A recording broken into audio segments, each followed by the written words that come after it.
Good morning.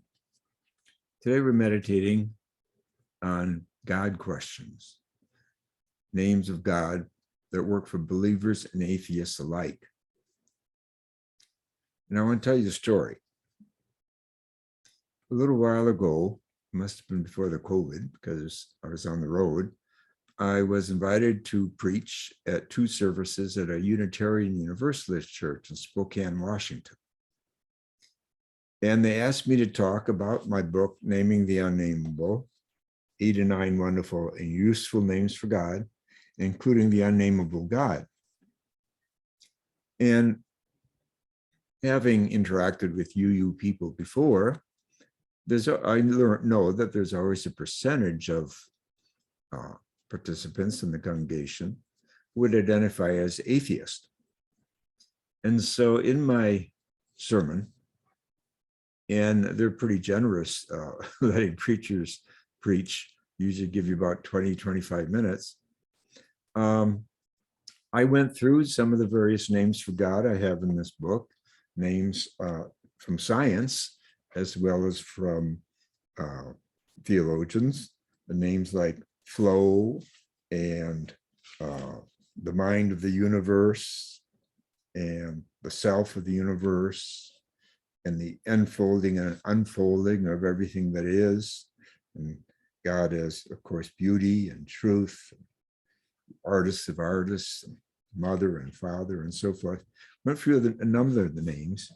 And then I paused and said, now I want to address the atheists here.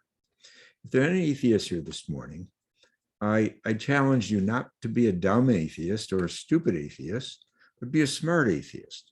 A dumb atheist is one who's rejecting God of the 17th or 18th or 19th century. So I said, you have to get up to date. If you're going to reject God, it should be a God like I'm talking about, a God of the 21st century. Well, after the first service, there was an hour pause between the second, and I was signing books. And a man came up to me, I'd say he's about 40, 42. And he said, I came to church this morning, an atheist, and I'm not an atheist any longer. And I said, well, my goodness, I said, your devotion to atheism must have been quite shallow to be talked out of it in a short sermon.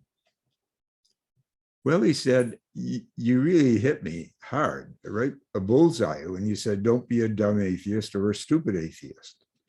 And it's true what you were talking about. I have been spending a lot of energy, he said, rejecting the God of the 18th and 19th century. And you really challenged me. So I'm not an atheist anymore. So I share this story with you because it's not only amusing, but I think it's important that all of us have to update our understanding of divinity, whether we be believers or not believers. Why fight old battles? We're a long way from the 18th century, my friends. At least I hope we are. And so I encourage you to pay attention to naming the unnameable and to finding those names for divinity that speak to you today and that you speak, because we're all invited to give birth to new names for God.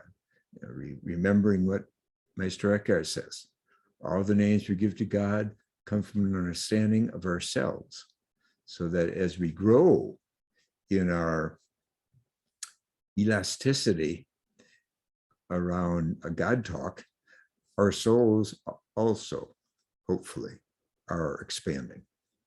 Thank you. We'll see you tomorrow.